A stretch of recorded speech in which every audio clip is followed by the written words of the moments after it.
গ্রামে কিন্তু সকালে গরম ভাত আর বিভিন্ন প্রকার ভর্তা এটা দিয়ে নাস্তা করা হয়। তবে সকালবেলা গরম ভাত খেতে কিন্তু খুব ভালো লাগে। বিশেষ করে শীতের দিন হলে তো কোনো কথাই নেই। ধোঁয়া ওড়ানো গরম ভাত আর এরকম ভর্তা।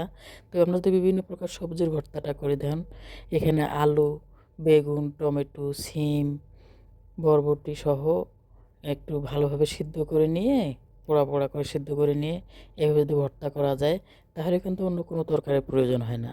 তবে এই ভর্তাটা একটু নরম ভর্তা বলে এটার সঙ্গে কিন্তু অন্য কোনো তরকারি তেমন ভালো লাগবে না। শুধু এই ভর্তাটা দিয়েই ভাত খেতে ভালো লাগে। আমি কিন্তু ধনিয়া পাতাও দিয়েছি এই ভর্তাটাতে। কারণ এই ভর্তাটা নিলে কিন্তু অন্য তরকারির আর স্বাদ তেমন পাওয়া যায় না। এই ভর্তাটা এত বেশি স্বাদ হয়।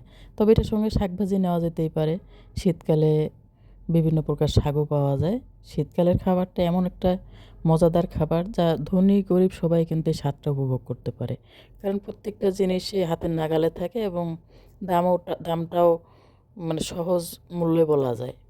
যাই হোক, আবার গ্রামে গঞ্জে সব জায়গায় আবাদ হয়, একের বাড়ির থেকে অন্য নিয়েও খেতে পারে।